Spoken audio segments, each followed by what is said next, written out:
All right. Thank you all for joining us. Good morning. We're really excited. I'm really excited to have Michael Santo's Employer Advisory webinar here. It's been an honor to work with Michael over the years. I'm really grateful that you've been so generous with your time and your expertise. So truly, thank you for that. I know it's been a tremendous asset to me and my understanding of changing labor law compliance, just to hear you speak and have you help us interpret the law. So I really, it's made a big difference, and I know that it's made a big difference for our clients and community too. Before I jump into an introduction, for those of you who don't already know Michael, which I'm guessing most of you already do, we had a big announcement this week, and if you missed it, our news release was that AutoPay Checks is now iSolved, and we're excited to join their team, making even more products available to expand our support and resources. Don't be afraid of the transition. We're really excited about it. You're not going to see any change in service, any change in billing. iSolved has been our software and parent company since 2015. You'll still call into a live local team for support, and you can expect the same high level of service that you've come to rely on. I know that some of you might have questions, but I don't want to take away from Michael's time today on those. So if you want to talk, please give me a call, send me an email, we can chat later. Just a little bit more housekeeping. This is being recorded. The recording will be sent out via email. It'll be posted up on our blog, autopaychecks.com/blog. We like to keep it really simple. And also, if you have questions, we ask that everybody please stay on mute just so that we have clean audio. And we love questions, though. Michael loves questions, so please interject. If you just open up your chat function, please, submit your questions via chat. I saw one comment that the volume is really low. I hope that you can hear us. Please let me know, and I'll do what I can to crank that up if needed. And, Michael's contact information will be provided. So if we don't get to your question this morning, and you need to speak with him one-on-one, he's fabulous with getting back to people, and I will make sure that I share his contact information, and his website is really easy to navigate as well, so if you need to get a hold of him, that's been great. So our brief introduction of Michael is he's been serving and practicing law for the Grand Valley for many, many years, and has focused his practice on defending companies in employment litigation and counseling employers on day-to-day employment issues. His resume is really very impressive, and he has taken amazing care of our clients, advising on hiring, discipline, termination, updating handbooks, writing handbooks, leave, disability issues. He kind of does it all, so give him a call if you need help with any of those items. We have relied on Michael and his expert advisement here personally, and we refer all of our clients who need that type of advisement for HR consultation to his practice. So he's always been more than generous in sharing what he knows, and I look forward to what he has to tell us today. No, I don't think anyone necessarily. Today will be interesting. Yeah, a lot of things to cover since last we met. Sorry, I interrupted you. Yeah, no, you're great. Take it over. Yeah, it's throwing me. We changed it for those who've seen talks before. I walked in and told Manon, oh my goodness, the table's a different angle. So I'm so not good with change. It's just, even that kind of threw me. What's been going on in the legislative? What's been going on in employment law? What do you have to look forward to? Let's start out a little bit again by what we do going back. I think you're going to send these out, the materials? Yes. Okay, great. So take notes away,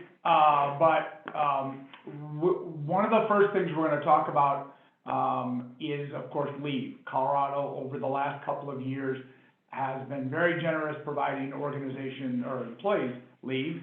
And where are we on certain of these leave? It has been a question that has come up mainly because of just the way COVID has gone over the last couple of months. So let's kind of start, okay, that's which one is that? Just because the top's cut off. This is just the basic Colorado Healthy Families and Workplaces sick leave.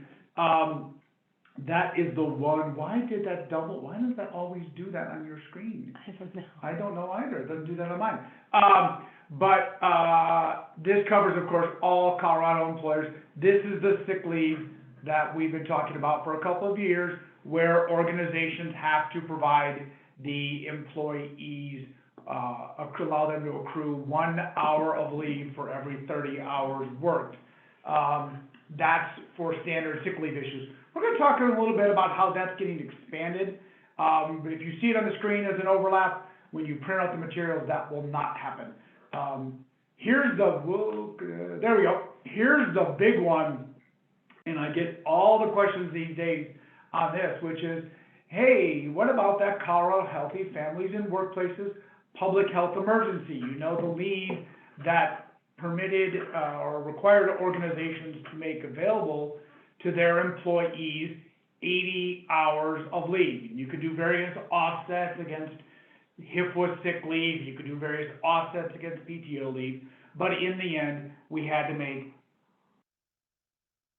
80 hours available. And the question, of course, has come up, well, hey, President Biden announced that COVID's over and the public health emergency is over, and so we are no longer required to do that. Not quite yet. Keep in mind that Colorado Healthy Families and Workplaces Act, HIFWA, public health emergency fell, so if you will, HIFWA fell.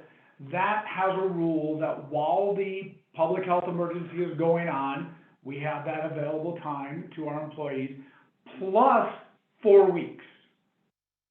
Not 30 days, it's 4 weeks. So after the public health emergency ends, then we start counting on that next day, and then the leave is over, and we take away all the availability. They shouldn't have accrued any leave under public health emergency because it's just kind of sitting off to the side. It's just an available thing.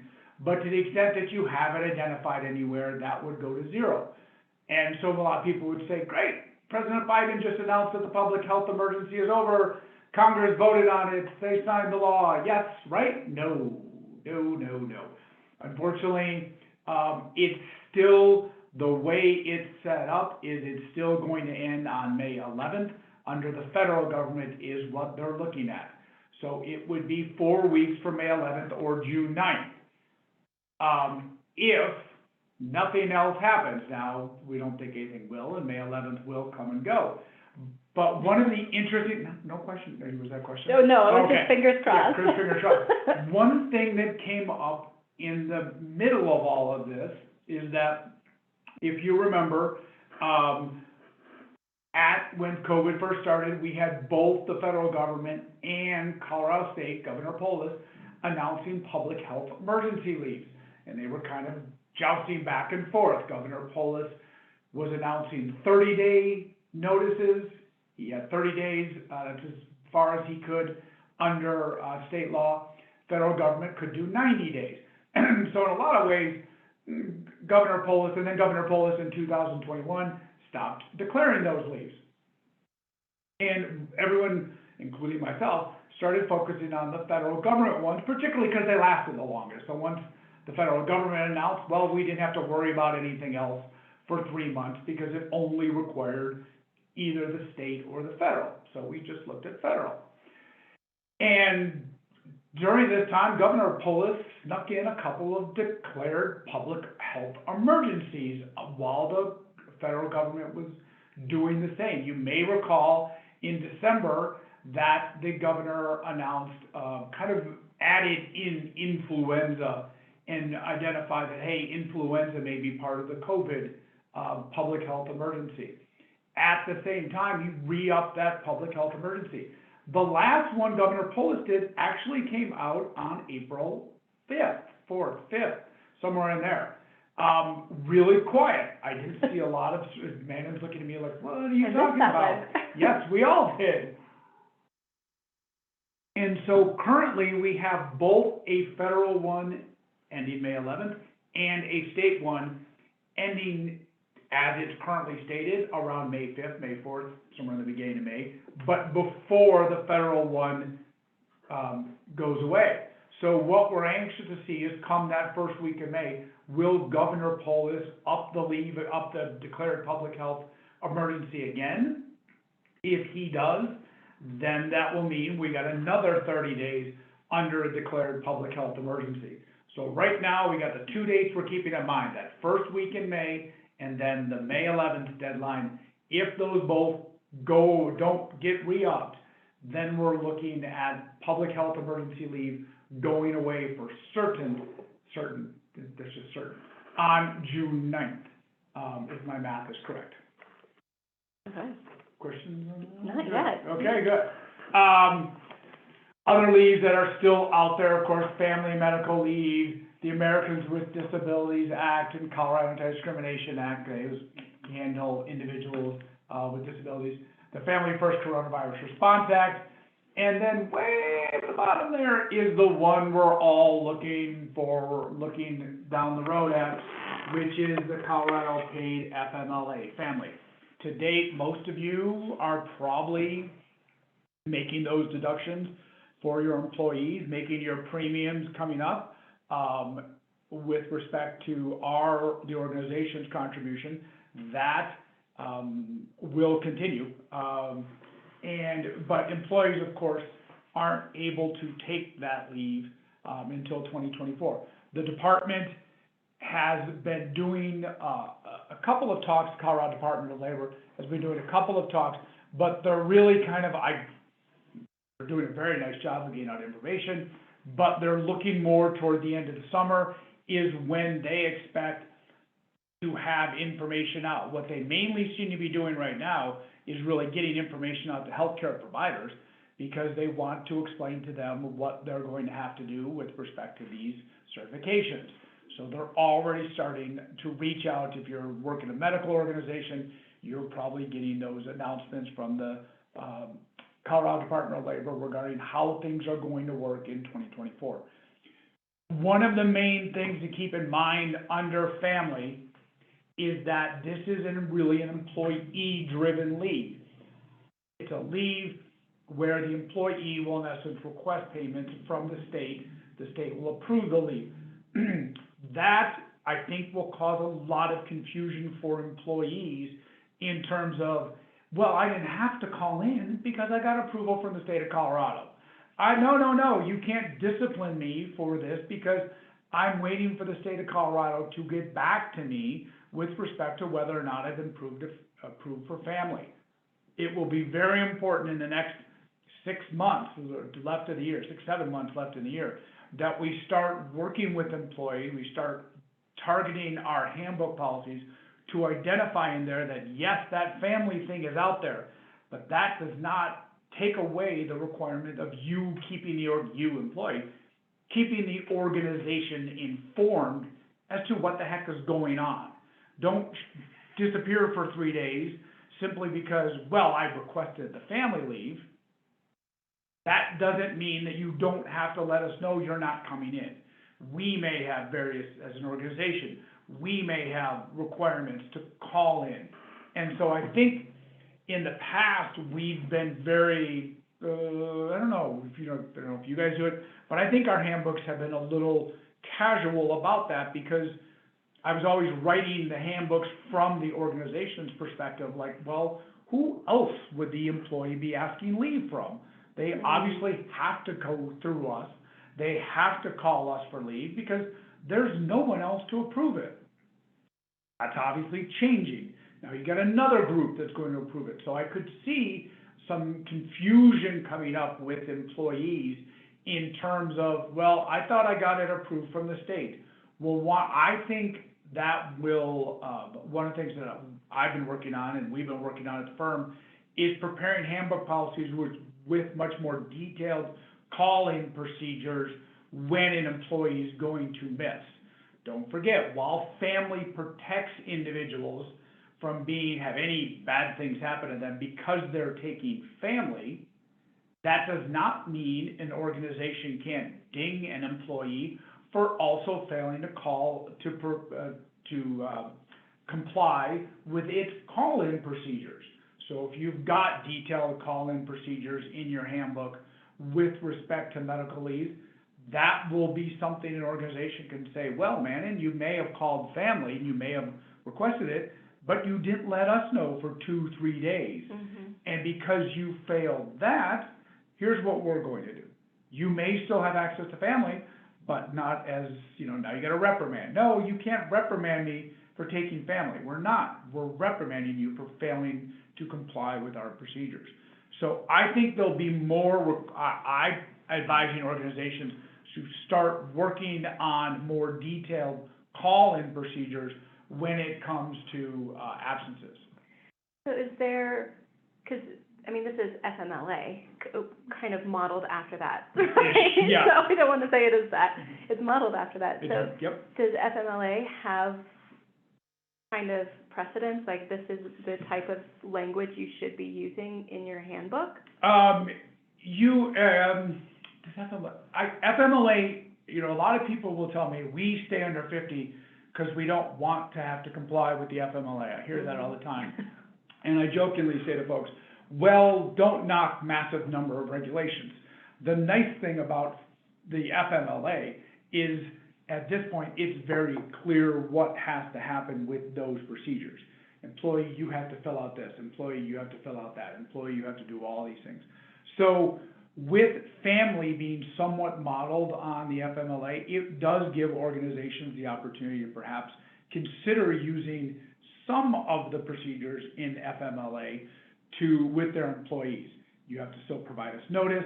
You have to do all these things. Like, one of the things that I really focus on in handbooks when it comes to attendance standards is the Americans with Disabilities standards, which is, the Americans with Disabilities is very pro-employee law in terms of requiring organizations to accommodate an employee's disability, physical, mental health conditions.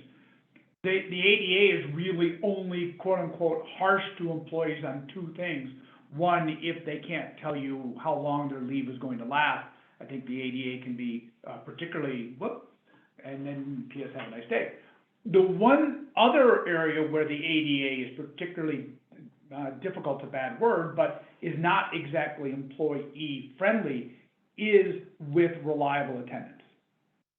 Reliable attendance is a big issue under the Americans with Disabilities Act. So if your employee may have a disability, but is not able to provide you that reliable attendance, doesn't call in when they're supposed to, doesn't identify when they're supposed to, doesn't do all the procedures when they're supposed to, the ADA is kind of like, well, what do you want the employer to do, employee? So from that standpoint, really want to start focusing those attendance standards under family, Colorado family, under the issue of reliable attendance, and focusing on that with the employee having to call in, having to check in with their supervisor, not simply just text, like those employees who text when no one seems to be available and no one can get back to them, but actually call in, talk to people, talk to this person. Putting those requirements in your employee handbook would be permissible. We do have a couple questions. So one of them is from Loiba Camp. Do you provide employee handbooks, specifically any legal legal portions? Yes. Employee handbooks are, it's with the way the Colorado Department the Colorado Legislature, currently for a couple of years now has been one party. When there's one party with all three branches, we tend to see a lot of changes in the labor laws. This is requiring not constant, but nearly year updates. Generally, we're going to be done with our legislative session in the beginning of June. The governor has to sign. We got about 20 days left in the legislative session. At that point, usually we have anywhere from a couple of days, not often, 3 months, generally 3 months, to the end of the year to start implementing those changes. So we see a lot of organizations start working on those. That's what I would encourage organizations to start looking at employee handbooks is in the summer, good summer project, to start updating those, because we are going to see some big changes that we'll get to in a little bit. But yes, we do those actually quite frequently. Okay, and another question, this is kind of long.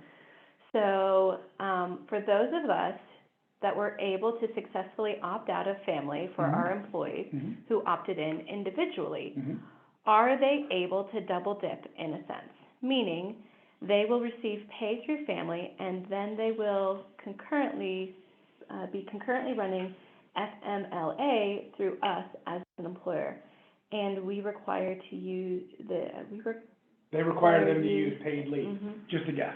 Yes. I couldn't actually see that part, my vision's not as good. So here's the thing on that, this is good for all employers, not just those who opt out. You can double dip FAMLI and FMLA. You can require an employee who's out on FAMLI to also use FMLA at that same time. Totally permissible. There are different requirements, of course, under the law when you want an employee to be under FMLA, but you are permitted to continue on with those. The interesting one is definitely can you double dip other leaves, because FMLA permits it, FAMLI does not permit the double dipping of leave as a requirement. So you can't say, well, Manny, you're going out on FAMLI, we're gonna make you use your HIFWA at the same time. Can't do that. We can, though, say to Manon, you're getting 60% of your wages. I'm just making up a number. 60% of your wages through FAMLI. You've got some HIFWA time left. Do you want to use that HIFWA time to, in essence, bridge the gap of the offset so that that 40% that you're not receiving from FAMLI, you can receive from your accrued HIFWA. You can receive from your accrued PTO. That is something the organizations can offer Manon, in this case, the employees, but Manon or your employees can say, I don't want it. 60% is fine. I'm just going to stay on 60%. Now, of course, what does that mean? Well, it means when they're done with FAMLI, 12 or 16 weeks, depending on the reasons for leave, they still have that HIFWA bank left, they still have that PTO bank left, all those banks remain. But as an organization, one of the things you've got to decide when it comes to FAMLI is, are we going to ask our employees whether or not they want to double dip? Initially, it's our decision whether or not we want to offer that, but the final decision as to whether or not that's going to happen is the employees. Okay, I left this up there for far too long because this slide, because I'm sure a lot of people are thinking, ooh, hold it. Michael, talk about this delay implementation of paid FAMLI. Yes, this was a bill. It was one of the first bills, as you see. And what it was basically going to do is say, we are dealing with way too much in the state. We just about to get done with COVID. We just started HIFWA. You got Equal Pay Act you're throwing at us. All these things are going on. Can you just give us 4 seconds to breathe? And unfortunately, no, they did not give us 4 seconds to breathe. It got sent to the Veterans Affairs Committee in the House, and it was postponed indefinitely. So, in essence, whatever we may think, there's no more court cases left, there's no more anything, FAMLI is a coming, that train you see down the road. We did see a change in FAMLI. This won't mean much for organizations, it means more for employees. It's a change I did not think was necessary. Again, man, why does it overlap? We have got to figure that out one of these days. They were concerned in the FAMLI bill that the way the wages would get calculated, or the payments would get calculated, it would focus too much on your current job, not enough on the jobs in your base period. So, for example, if you you were working at ABC Inc., a very high-paying job, and you decided, I'm going to go off to XYZ, work less, not making as much, then you took leave under XYZ, that individuals would only receive payments, benefits based upon their employment with XYZ. That's the way they read it. I didn't read it that way, but I'm good that they cleared up how they're going to calculate it and said, no. If you're working multiple jobs within your base period, we are going to allow you to kind of mush those all together, and you'll get paid kind of like you do with unemployment. Kind of like individuals in unemployment may not get all from one employer, they may get all from multiple employers. That's the way FAMLI is going to work as well. Again, I thought that was already covered, but The governor's already signed it. We don't need to do anything as employers, but I did want to let you know that employees, if they ask that question, it is something that we have to do. And the good news for employers, I hope I'm right in saying, is it's kind of up to the state to Yes. figure out what that is. It's Yeah. not employers having to do that. Though often, yeah, that's true. Often we're more accessible than the state. Well, yeah. Mhm. Not that CDLE, if the extent they're watching, isn't accessible, but sometimes it can be hard to get a hold of folks at the Colorado Department of Right. Labor. Whereas we're just down the hall. Mhm. So you may get employees calling, emailing, those kind of things. That's the way that works. Now, one of the nice things is, in CDLE, in all of their talks repeatedly says, this is a CDLE, an employee thing. Employer's not really involved. Feels a little workers' comp-ish, where we're, as organizations, not normally involved in a lot of overall decisions or day-to-day decisions with workers' comp, benefits, those kind of things. Family almost feels a little bit like that. One of the big, this, again, man, why does this go up? So one of the changes is that we are going to see an expansion of the reasons for HIFLA, not family, HIFLA. We're going to, right now, it's primarily focused on sickness. They're going to change that. This is, I can almost bet it's coming, it's going to pass, and it's going to give leave for individuals who, it's not gonna give any more leave. We're still at the 1 for 30. We're still at the cap of, if you want to, 48 hours usage in a year. But if someone needs to take off for those reasons, right there, place of care is closed, inclement weather, loss of power, then we'll get it. I think the other one that's interesting is that they're adding a bereavement section to HIFLA that may cause a lot of organizations to think, well, why am I giving bereavement funeral leave and they're gonna have access to HIFLA? So we may see a lot of organizations dial back on bereavement leaves, particularly because at least in the handbook policies I review, we tend to focus bereavement leaves on immediate family, maybe kind of itty-bitty little extended immediate family, like, family members of immediate family of your significant other, for example. We allow organizations to have bereavement. This, keep in mind, is a very broad definition of family member. It remains the way family was defined under HIFLA. So any individual who you're responsible for providing care, that person could be covered. So I think we're going to see many more usage of HIFLA for bereavement when and if, I guess should I say if and when, but I think this the other thing to keep in mind for those of you who have FMLA, FMLA does not permit employees to use FMLA to handle the financial matters with respect to the death of a family member. That's under FMLA. HIFLA will allow that. It's a very broad definition with respect to individuals passing. So something to keep in mind. It has passed the Senate. It is quickly moving through the House. I expect this to pass even before the end of the session. So this is really my favorite bill because I didn't know a lot of people were still doing this. But the bill prohibits organizations from asking on an application an individual's age or date of birth. I usually at seminars, I'll say, how many of you are still asking age or date of birth on the application? I don't get a lot of hand raising. I think most of us have stopped doing that.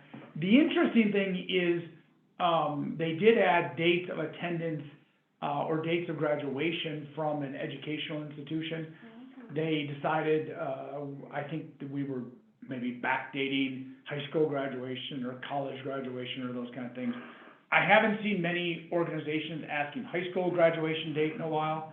College, of course, many of us have different paths to completing that, so that was still. But again, this works like the conviction bill, not that conviction is like education, but it works like the conviction bill. If you recall that bill, it or now law, you could not ask about the conviction status on the first application. You could in subsequent, and interviews, follow-up questions, pre-interview questions, you could ask about convictions. This is going to work the same way. So you're not going to be able to ask on that first application, but you will be able to ask subsequent information. You certainly will be able to ask in interviews that information. Now, I still don't think you should ask age or date of birth. So stay away from those questions, but questions regarding graduation dates to the extent that you need to do that. The really interesting thing about this bill, on top of it, is you can't sue for a violation as an employee. It's going to be handled by the Department of Labor, and they have a gradual scale of first violation, second violation, subsequent violations, and so this will not be something we'll see a lot of lawsuits on under this actual act. Of course, there still may be a claim under the Age Discrimination and Employment Act or the Colorado Anti-Discrimination Act. Both of those acts prevent organizations from discriminating against individuals on the basis of their age. Another bill I expect to see pass soon. So there are some positions that require you to be at least 18 years old in order to do, whether that's in the medical field or even in the service industry. So can you post that that's a requirement to apply, but you can't ask if you meet those requirements? Yeah, so the three exceptions to those are in the standard right here: a bona fide occupational qualification pertaining to public or occupational safety, a federal law or regulation or a state law or regulation based on this. Those questions I would think would be fine, because what you're going to there is child labor laws. Yeah. And keep in mind that the Age Discrimination and Employment Act, both the Colorado Anti-Discrimination Act and the Age Discrimination and Employment Act, only permit those who are over 40 to sue on the act. It's an interesting act because the young is not, I call you because I'm older. But as you only get the rights to this act when you're over 40 or over. So if you, for individuals who are asked, are you 18, because it complies with the federal law or regulation, you have child labor concerns, you have, where someone who's 16 can't do the job because they're working with a thrasher, let's say, but someone who's 18 can do the job. I don't know why I came up with thrasher right there, but for, if you're moving a lot of heavy equipment with devices, that may not be, individuals who are 17 may not be able to do that.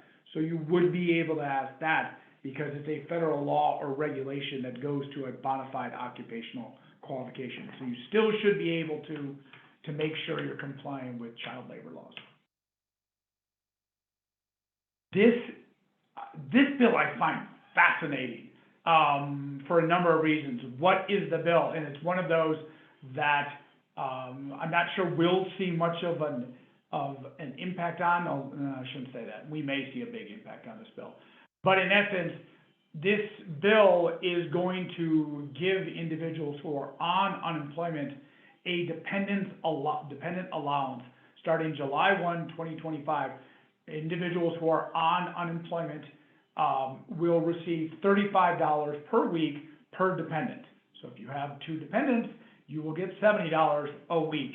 And so there are the requirements there for the individuals who are dependent. This bill has I want to make sure I got this right.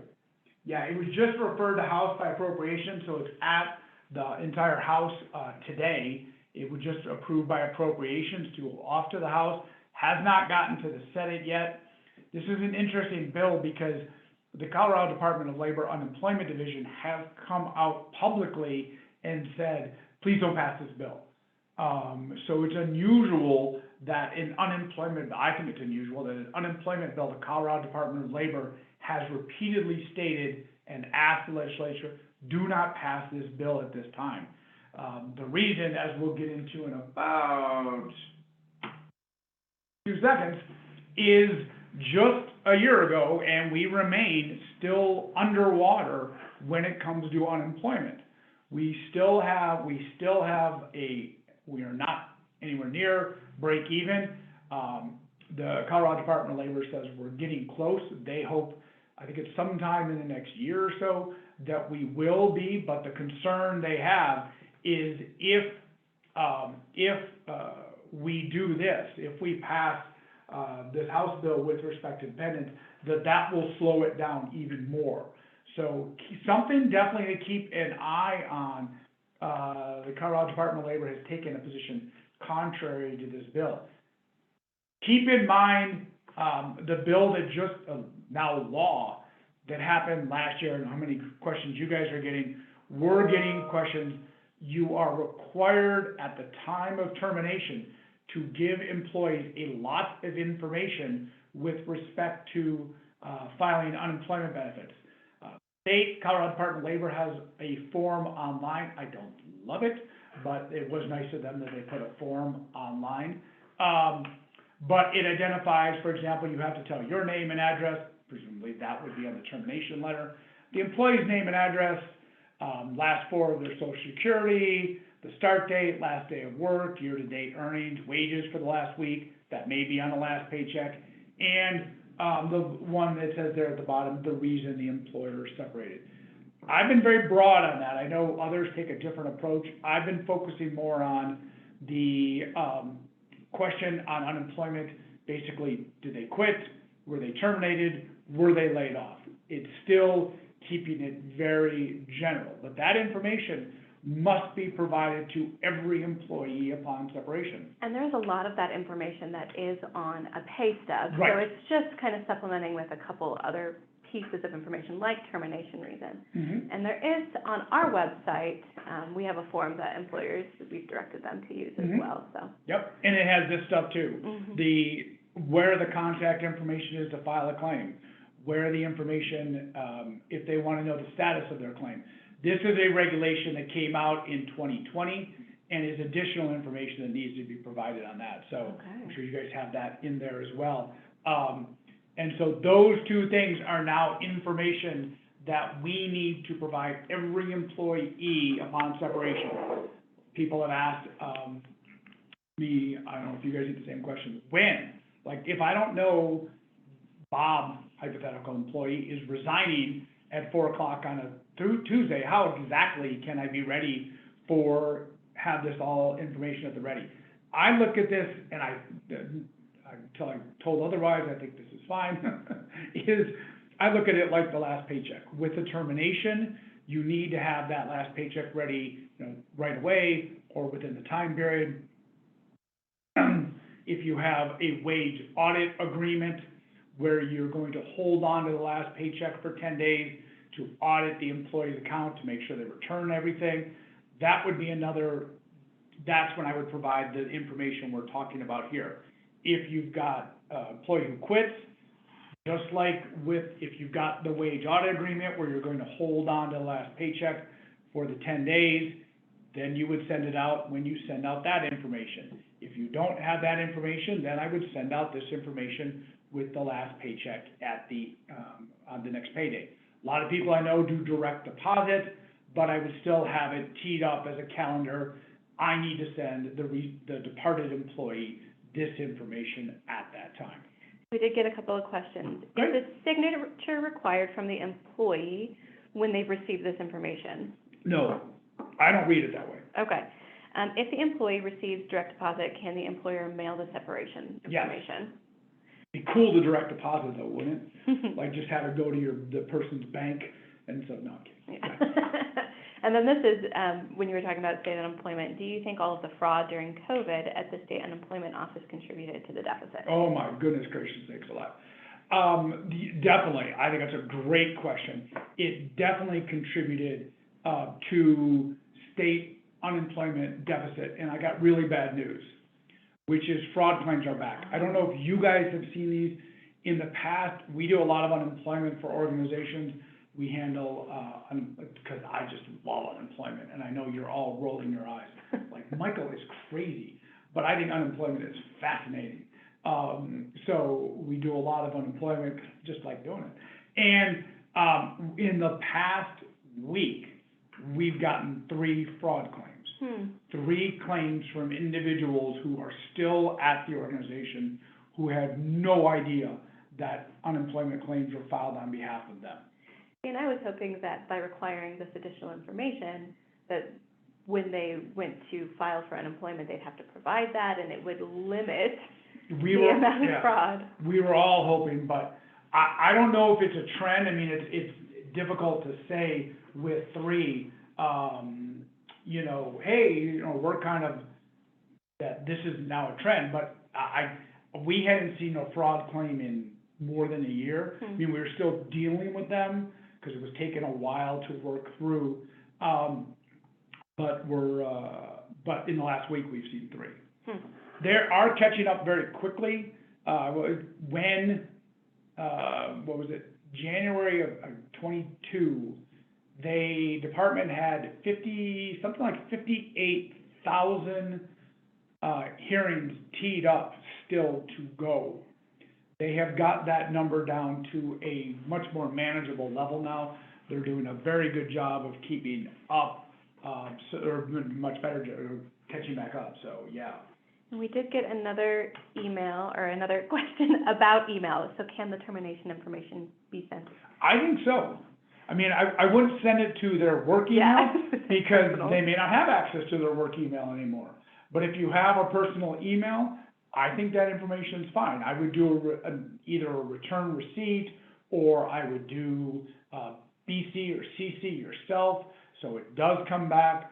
But that information is something that I believe can be communicated that way. It doesn't necessarily have to be a hard copy.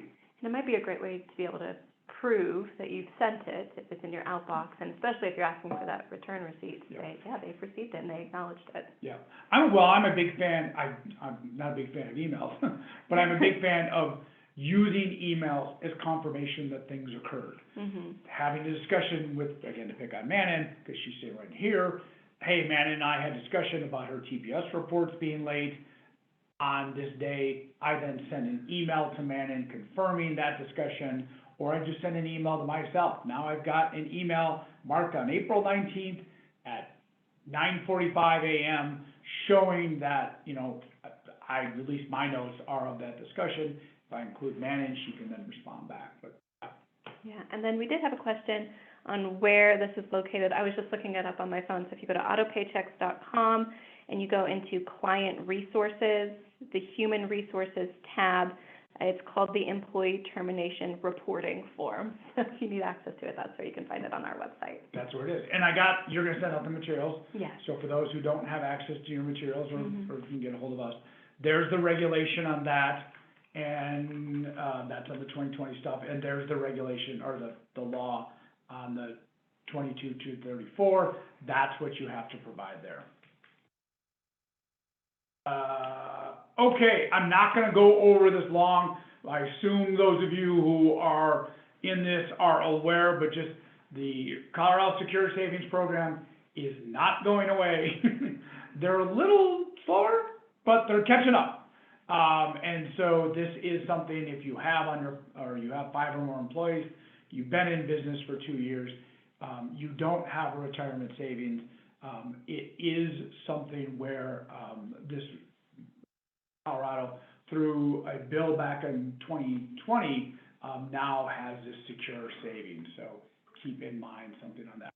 Yeah, and we've seen a lot of our clients, a lot of employers receiving the notice in their mail, so receiving an actual letter that says, hey, it's time for you now to either log into the Colorado SecureSavings website and certify that you already offer a retirement plan. So they ask for a little bit of information if you already offer a plan, or to start enrolling. So you be watching your mailbox, because they have been coming that way. Definitely look for that.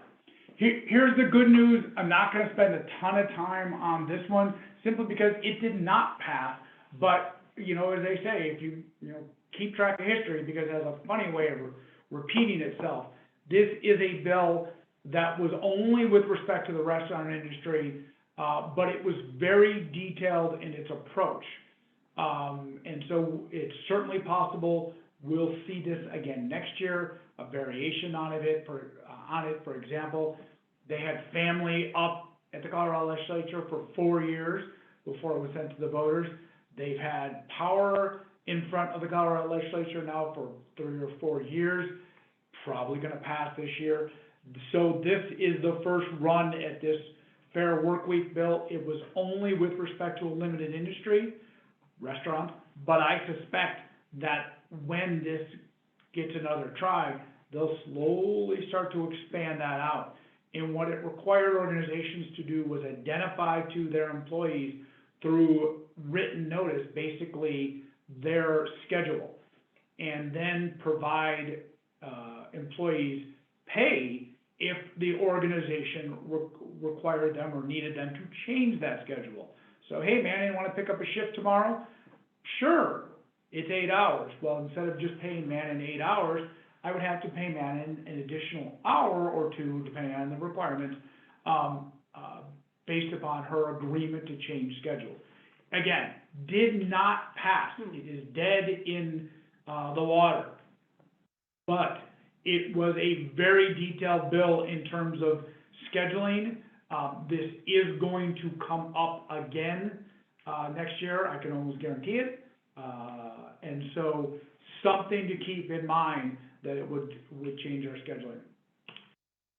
This is another bill that did not pass, but it's an important bill from a certain standpoint, which is there is a debate in the Colorado courts with respect to how long an employee has to bring a wage claim, a minimum wage claim. Is it 2 years? Is it 3 years?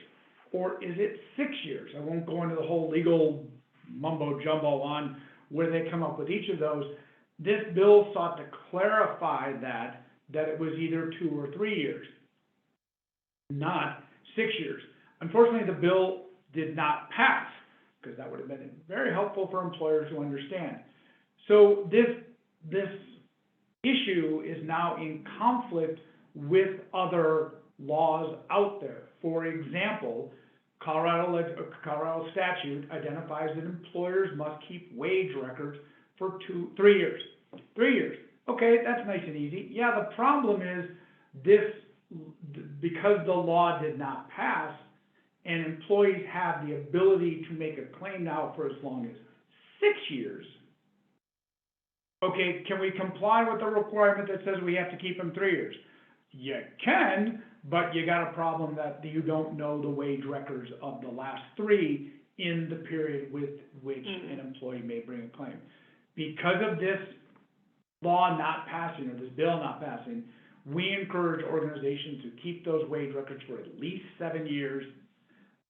That way, they're ensuring that that if they get hit with any kind of wage violation, they'll have the records. And I know what people say, which is, well, the law says only 3. Yes, but the courts are kind of kicking around 6 years right now.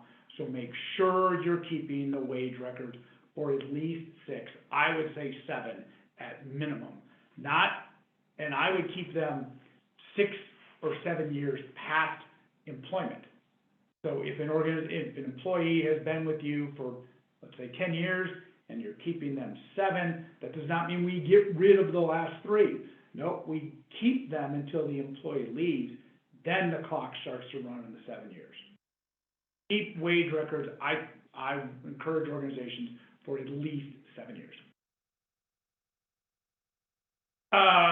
Okay, so we're going to jump into this one a little quickly. I'm done in 9 minutes. I know I always run out of time. There's so much to say. Equal Pay Act, they're changing already. It wasn't enough. Now they're going to change it already. What it looks like they're going to do, initially it was going to be, and one of the questions I'm sure you guys get, because we get as well, how long do we have to post? Is it a day? Is it 2 days? Is it how many days? Well, they initially had identified in the bill that it had to be for a minimum of 5 days. They've dialed that back now and said, yeah, it doesn't have to be 5, but you have to tell people how long you're going to keep it up for. How long the posting is going to be there has to be identified. So we encourage organizations to do that in the handbook. to set out that procedure in the handbook. How long are we gonna post positions? So if you're a multi-state company and you post a job, but possibly either to work, not in Colorado or to just, like I say, remote location, do you still have to comply with the requirements that Colorado has set out? Yeah, to pay? that's another thing that the bill is trying to address, is this Okay. whole disconnect between what do we do? Because the moment, of course, the bill was about to be passed and as it was coming up, Yeah. what happens? We get COVID and everybody, not everybody, but a lot of people went remote. Mhm. It has been an issue out there. If the employee is entirely remote, is operating its own, you've got a business set up there. You, in essence, domiciled your company not only in Colorado, but whatever state they're in. Then I think there's a good argument as to, nope, that's not a Colorado job. Mhm. But if it's a job that can be done in Colorado, you're looking to do in Colorado, I would still look to comply with the Colorado requirements. It's not, as of right now, it's still just simply posting the job. It's not, we have to interview everybody. Mhm. So getting that, and the salary range is still not defined in terms of anything of great particularity. So you can be very general with respect to that. So I'm encouraging no reason to have a litigation occur simply because, we say, well, that job was remote, so it could be anywhere, we're not gonna do it. No, if it's a job that's entirely outside of Colorado, no connection to Colorado, except your company's here, then I think I would take the approach of, we don't have to post. Otherwise, I would post as a Colorado company every job that we have out there. Okay, thank you. Yep. This is gonna be a big change in the law, is that after you make, where am I? Do I have the right? You do have a couple questions. Which questions I'm posting? I do wanna get one thing. Okay. Out there. Oh, after you, that's what you have to post. Hourly salary, general description of benefits, the date the application is anticipated to close, blah, blah, blah. They shall consider, you have to consider in good faith. I don't want to say that the legislature listens to my talks, but I jokingly have said, in past talks have been like, you don't have to do anything with the applications, you just got to post. So if those come in, you can just throw them away. Suddenly this year, they announced, okay, hold it, you got to go through a good faith review. So I'm just assuming that the Colorado legislature is listening. The other thing that's a big deal is, you have to, after decision as to who you're going to hire, you're going to, within 30 days, after they accept the position, you have to post the name of the candidate, the selected candidate's former job title, if they're presently working for you, the selected candidate's new job title, and information about how current employees may demonstrate interest in future openings. So this will be, I'm waiting for other posting requirements, but for now, it's just simply the name of the candidate and the former job. Yes, questions? Okay, I have a question. Okay. Let's get to these ones first. Does posted until filled count as a date?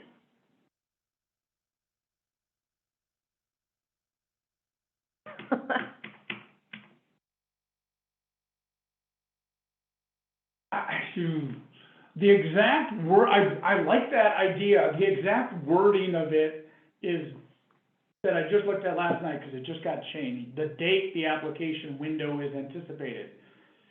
I don't think they were thinking of that, but I could see where your organization could make the argument, look, I gave a date, when it's filled, we'll take it down. Mhm. I think you could get with that one. I would, as the oft-repeated expression goes, I think I could defend that one. Okay, great. Can we just post in-house for promotions, or we have in-house candidates? Yeah, you only have to post, and I got some information, you'll be getting all this, I'm flipping ahead. You only have to post internally. If you do post externally, if you post on Indeed, if you post on a job fair where people post jobs, I haven't looked for a job in a while. If you do post, then you need to comply with the same requirements, but initially it's only internally. That's the only requirement. And when it comes to announcing who has filled the position, you have to post all of that information Where do you have to post it? Is it an email? Is it literally in the break room? Have they set those? Yeah, what they did, initially it was you had to tell everybody. Now it's you only had to tell those people the person was supposed to work with or is going to work with. So maybe their department, maybe their division, something along those lines. Okay, thank you. Quick one here, because I only have a few minutes.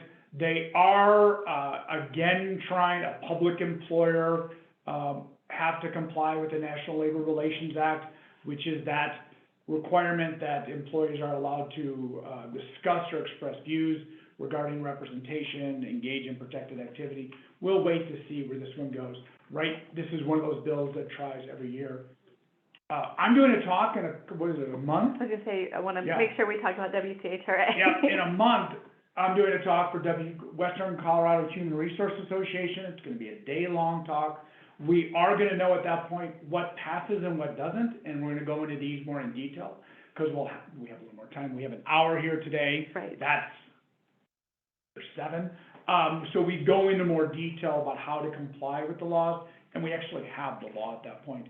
One of the issues we're going to talk about at that time is what we're seeing is the National Labor Relations Act board making its presence felt, certainly on Western Colorado. We're seeing more and more examples come up of organizations, you'll see here, that during the fiscal year, charges which are filed with the National Labor Relations Board, like with EOC, they're up 16%. That's a substantial increase over filing. They've also kind of issued their opinions on severance agreements, that you can't have a severance agreement anymore that has a confidentiality provision unless it's protecting trade secrets. So keep in mind that they're talking about enforcing even if the individual doesn't sign. So we're seeing and we're going to talk about this at the WCHRA talk. I did want to get to this in the remaining 2 minutes. This is by far, and unfortunately I don't know why, but I put it at the end. Why did I do that? This is called Power. This is the 3rd year trying this. It's 2 minutes is a good time for this because, frankly, this bill is changing rapidly. The current bill online that I looked last night during the Avalanche game, let's not talk about it,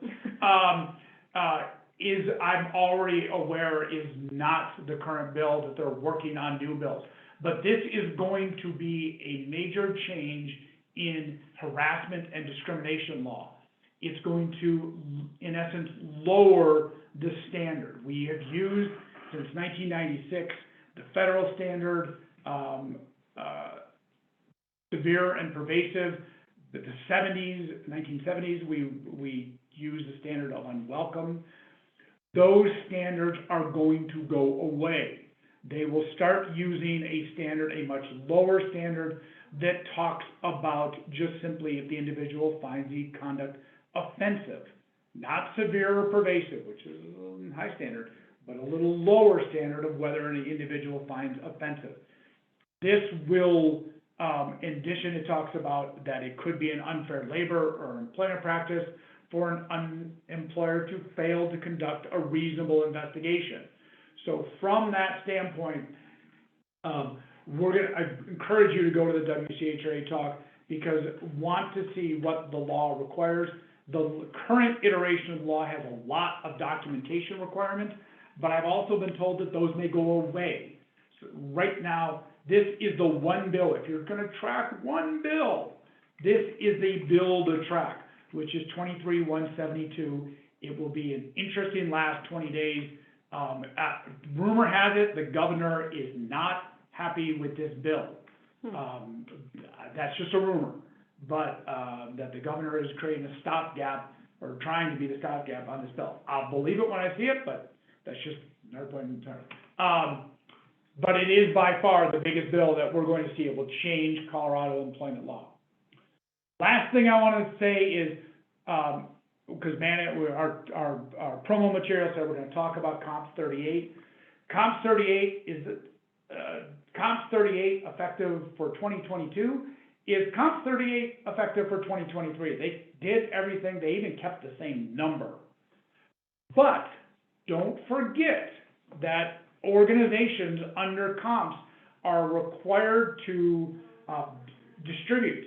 You have to, if you've got a handbook, you've got to, as it says here, include a copy of the comps order, with any such handbook or policy, not simply posting. The distribution in the order itself identifies it must be in the handbook. So if you've got a handbook, comps needs to be in there. It also says every employer that requires any employee to sign a handbook, and I think most of us probably require our employees to sign the handbook that we work on, you have to have the employee sign the comp order. So keep in mind these requirements. I get a lot of questions, well, what if we just post it online? Okay, but the distribution says employees must sign. So be very careful of that requirement. It remains a requirement under the law. Oh, final one, and this is going to be a real quick one. We're going to be changing our handbooks next year because we're going to have to provide employees notice of income tax credits that are available to the employees. A lot of people are like, whoa, wait, but now I'm giving tax advice? Yeah, in essence, you're going to give tax advice, but all you really need to do is put the link. So it will be a pretty easy requirement. It's not going to go into a lot of tax advice, but that's what. Sure. Let's say one quick question. Do we need to include the comps order if we are exempt from comps orders? No, then you wouldn't, because you're exempt from the order. Okay. So for those of you lucky organizations who are exempt, you're good. And I did see somebody already answer this question in the chat, but I wanted to just say it out loud as well. So they were asking, where do you sign up for that full day employment talk? Oh. WCHRA, www.wchra.org.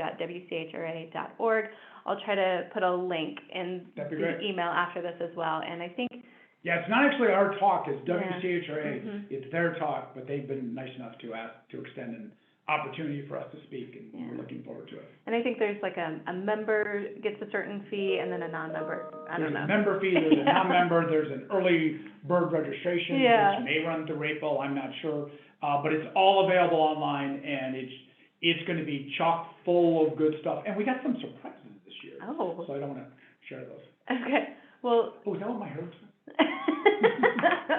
Michael, thank you so much for being here. I always learn a lot, and I did again today. So thank you for your time. Thanks, everybody. Thank you.